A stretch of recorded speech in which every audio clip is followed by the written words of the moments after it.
Tenemos dos historias hoy, realmente impactantes. Por un lado, una madre acusada de envenenar a su hijo con anticongelante. Y por otro, un caso distinto. Una mujer que, presuntamente, usa esa misma sustancia, el anticongelante, para cometer un asesinato. Ambas historias conectadas por un químico, el etilenglicol. Exacto. Un químico, dos tragedias humanas muy, muy diferentes. Hoy vamos a meternos de lleno en estos dos casos. Nos basamos en un texto que los narra y que además incluye algunas reflexiones del autor. La idea es, tratar de entender qué pasó en cada uno. Uno parece ser un error científico terrible. Y el otro, pues, apunta a una intención criminal. Vamos a explorar los detalles, las lecciones que dejan, basándonos en lo que dice nuestra fuente. Perfecto. Empecemos por el que quizás genera más, más empatía inicial por lo injusto que suena. Sí, el caso de Patricia Stallings. Estamos en 1989. Imaginen la escena. Su bebé, Ryan, se enferma de golpe, muy gravemente. Ella corre al hospital, desesperada. Y ahí viene el primer hallazgo clave. Los médicos detectan etilenglicol en la sangre del niño. El componente principal del anticongelante. Correcto. Y claro, sin otra explicación a la vista, la conclusión inmediata es intoxicación. Y la sospecha cae sobre ella, sobre Patricia. Inevitablemente. Cuando Ryan lamentablemente fallece poco después, la acusan formalmente de asesinato y la condenan a cadena perpetua. Una pesadilla. Es difícil siquiera imaginarlo. Totalmente. Ahora, para entender mejor, ¿qué es exactamente el etilenglicol? ¿Por qué es tan peligroso? A ver, el etileno glicol en sí es un líquido bastante simple, ¿no? Es incoloro, no tiene olor, pero tiene un sabor dulce. Y esto último es clave, porque facilita que se ingiera por accidente o que se use para envenenar, mezclado con algo, sin que la víctima lo note fácilmente. O sea, el peligro está en esa característica, el sabor dulce. En parte sí facilita la ingesta, pero la toxicidad real, la grave, no viene del etileno glicol como tal. Viene de lo que nuestro hígado hace con él. Lo transforma, lo metaboliza en otras sustancias que son muy, muy tóxicas. Hablamos de ácido glicólico, ácido oxálico. Estos son los verdaderos villanos aquí. Entiendo. ¿Y se necesita mucha cantidad para que sea letal?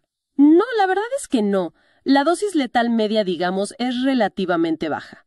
Puede ser tan poco como 1 o 1.4 mililitros por cada kilo de peso corporal. O sea, una cantidad pequeña puede ser fatal. Los efectos. Mencionaste metabolitos tóxicos. Sí, el proceso de intoxicación, si no se trata rápido, sigue como unas etapas bastante claras. Primero, en las primeras horas, afecta el sistema nervioso central.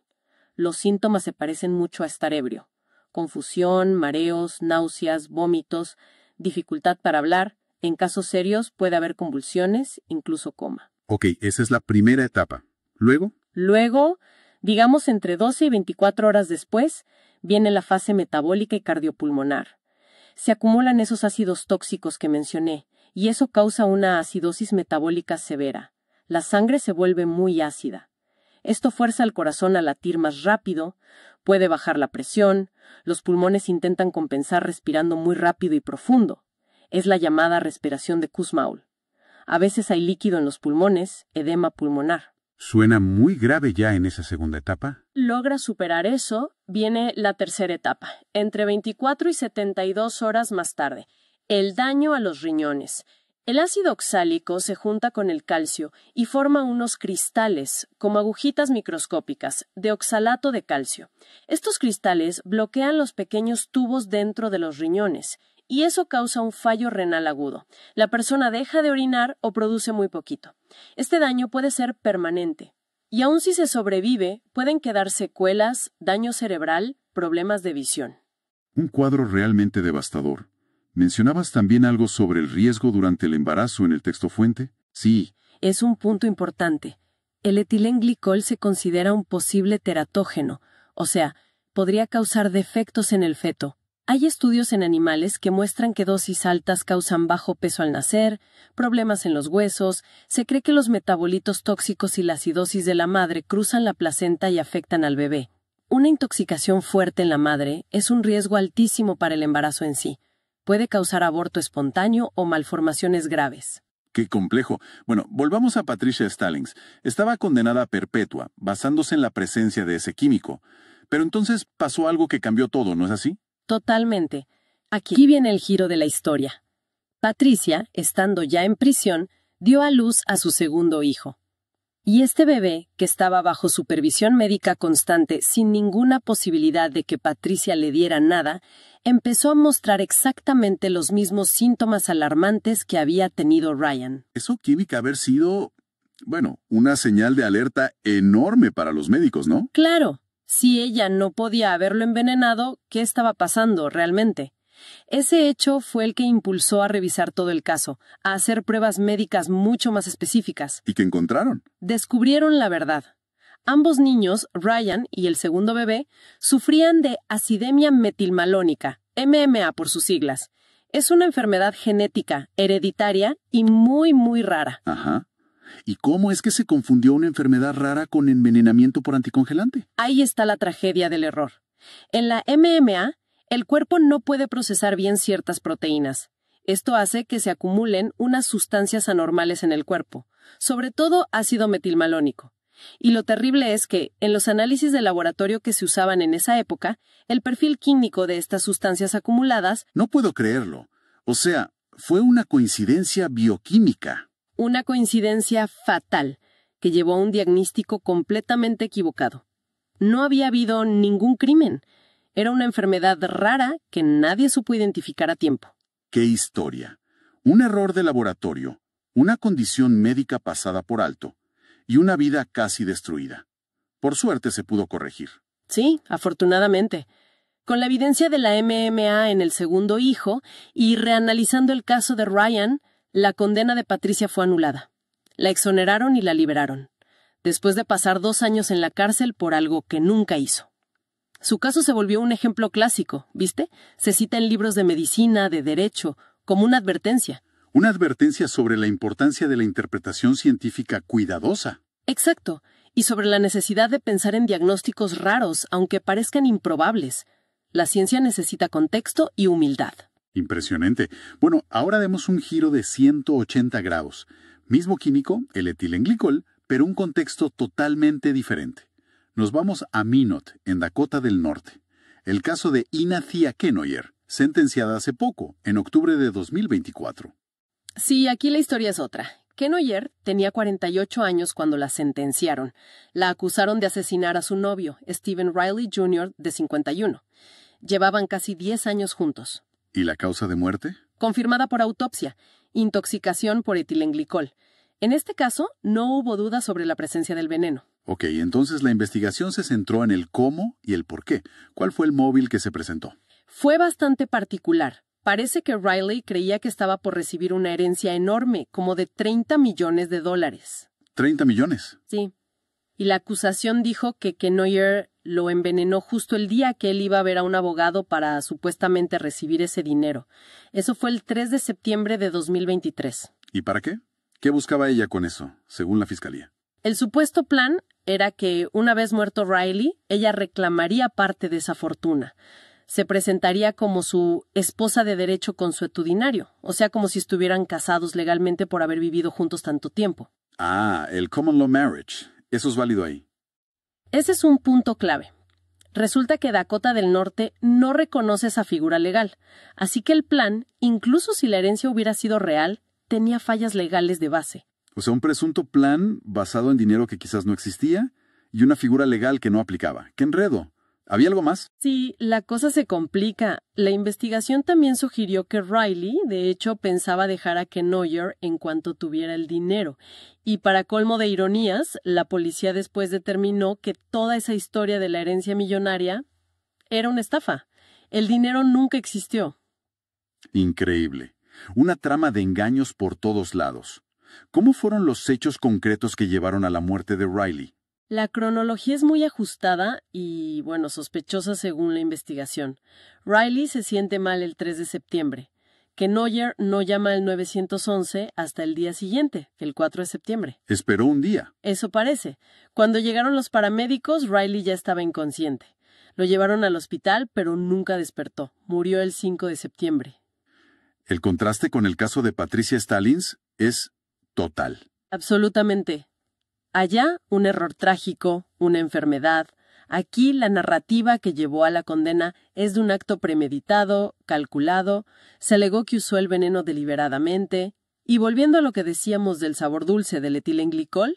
Claro, eso pudo facilitar dárselo sin que se diera cuenta. Exacto, quizás mezclado en algo. De hecho, creo que en la sentencia hubo un comentario sobre eso. Sí, el texto menciona algo muy duro que dijo la hermana de la víctima. ¿Cómo terminó el proceso legal para Kenoyer? Bueno, la arrestaron el 30 de octubre de 2023. La acusaron de asesinato clase AA, que es el cargo más grave en Dakota del Norte. Podría haber sido cadena perpetua. Al principio dijo que era inocente, pero después de una evaluación psiquiátrica cambió su declaración. Se declaró culpable en mayo de 2024. Y la sentencia fue en octubre de 2024. Así es. El juez aceptó un acuerdo entre la fiscalía y la defensa.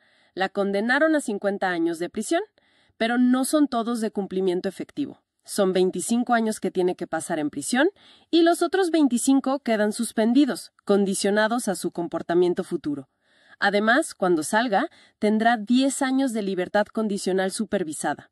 Y tiene que pagar una restitución a la familia, unos $3,455, por gastos funerarios. Al declararse culpable, evitó la pena máxima, que era perpetua sin libertad condicional. Correcto. Y fue en esa audiencia de sentencia donde la hermana de Riley, Stephanie González, le dijo esa frase terrible a Kenoyer, ¿no? Algo así como que tenía suerte de que en la cárcel no sirvieran de anticongelante en su té helado. Sí, una frase que refleja todo el dolor y la rabia de la familia. Muy impactante. Bien, hemos cubierto los detalles de estos dos casos tan contrastantes. Ahora, el material que estamos usando tiene una parte final con reflexiones del autor, Alex Rademacher Silva Benítez. Es importante aclarar que vamos a presentar estas ideas tal como aparecen en el texto de manera neutral, sin adherir ni criticar, solo para exponer el contenido de la fuente. Exacto. Es una sección con opiniones muy personales del autor. Empieza cuestionando ideas sobre Dios, ¿no? Propone que el tiempo es el verdadero creador y testigo. Sí, y luego se mete en el tema de la violencia. Menciona la existencia de sitios web con contenido muy gráfico, gore, dice él, donde supuestamente se verían actos violentos cometidos por mujeres, incluyendo envenenamientos. Critica lo que él ve como una negación de esta realidad. Y a partir de ahí, desarrolla una idea sobre las diferencias entre hombres y mujeres respecto a la violencia. Usa ejemplos como una figura llamada Doña María y a la propia Ina Kenoyer para representar lo que él considera mujeres calculadoras, sádicas, que se esconden detrás de una apariencia. Su argumento central, digamos, es que las mujeres son igual de capaces de matar que los hombres y que, como quizás perciben una debilidad física, usarían más la astucia, el veneno, haciéndolas, según él, potencialmente más peligrosas. Interesante. Bueno, polémico punto de vista. Aunque él mismo reconoce que, históricamente, la crueldad masculina ha sido más evidente. Sí, lo admite, pero insiste en que la capacidad para la maldad, para la violencia, menciona veneno, aborto, asesinato, es igual en ambos sexos, y critica lo que él llama una estrategia de algunas mujeres, usa un término fuerte, zorras, de victimizarse o culpar siempre al hombre. Ok. Y para cerrar esa parte, ¿qué más dice? Recomienda un documental, Terrícolas, Earthlings, que es conocido por ser muy crudo sobre cómo tratamos a los animales. Lo usa para ilustrar lo que él ve como la naturaleza depredadora de toda la especie humana, sin importar el género, y recalca que todo esto es su opinión personal, aunque dice basarla en hechos reales. Firma el texto en Montevideo en noviembre de 2025. Gracias por resumirlo. Definitivamente un conjunto de reflexiones muy personales y con puntos de vista bastante marcados que el autor decidió incluir. Bueno, entonces, para ir cerrando nuestro análisis de hoy, hemos visto dos caras muy distintas de una misma sustancia, el etilenglicol. Por un lado, la historia tremenda de Patricia Stallings, un error del sistema, una enfermedad confundida con un crimen, una lucha por la verdad. Una historia que nos recuerda la enorme responsabilidad de la ciencia forense, la importancia de la interpretación cuidadosa, de no saltar a conclusiones, de considerar lo raro, lo inesperado. Y por el otro lado, el caso de Ina Kenoyer, una narrativa muy oscura, de engaño, de supuesta codicia, que terminó con una condena por asesinato. Sí, este caso, tal como se juzgó, nos muestra las complejidades de las motivaciones humanas, cómo las relaciones, las expectativas, aunque sean falsas, como esa herencia, pueden llevar, según la justicia, a actos terribles y premeditados. Al final, ¿con qué nos quedamos? Quizás con la idea de que un mismo químico puede estar en el centro de dramas humanos totalmente opuestos. Uno nos habla de fallos del sistema, de la ciencia, de la necesidad de dudar. El otro, de la intención humana, de la oscuridad que puede haber detrás de las apariencias. Exacto. Son como espejos que reflejan aspectos muy diferentes de la condición humana y de cómo funciona nuestra sociedad, nuestra justicia, nuestra ciencia. Y esto nos deja pensando, ¿no? Una última reflexión para quienes nos escuchan. Si vimos cómo una enfermedad pudo parecer un crimen y cómo las apariencias engañaron tanto en el otro caso, ¿cuántas veces nuestras primeras impresiones sobre alguien o sobre una situación podrían estar ocultando una verdad mucho más compleja o incluso totalmente distinta de lo que creemos ver a simple vista? ¿Te acuerdas del caso de Ted Bundy? Es que es uno de los asesinos en serie más conocidos de Estados Unidos, ¿no? Por supuesto. Ted Bundy, wow, es realmente fascinante y aterrador al mismo tiempo. Confesó haber matado a más de 30 mujeres en los años 70, pero muchos investigadores creen que el número real podría ser mucho mayor, ¿sabes? Lo que hace que este caso sea tan impactante es su apariencia normal, incluso carismática. Eso es lo que me parece más escalofriante, como que parecía totalmente normal, ¿no? Alguien con quien podrías, no sé, cruzarte en la calle y nunca sospechar nada raro. Exacto, y es que esa era su arma más poderosa. Bundy era apuesto, inteligente, estudiante de derecho y hasta trabajó en una línea de crisis para prevenir suicidios. ¿Puedes creerlo? Utilizaba una falsa lesión o se hacía pasar por autoridad para ganarse la confianza de sus víctimas. A veces fingía tener un brazo roto, ¿sabes? Y pedía ayuda para llevar algo a su coche. Es que, me pregunto cómo alguien puede llevar una doble vida así. O sea, ¿cómo pasó desapercibido durante tanto tiempo? Mira, lo realmente aterrador es que era extremadamente meticuloso. Se movía constantemente entre estados, lo que complicaba la investigación porque en esa época no existía una base de datos nacional de crímenes, ¿entiendes? Y además su capacidad para cambiar de apariencia, cortándose el pelo, dejándose barba, usando diferentes estilos, hacía casi imposible identificarlo.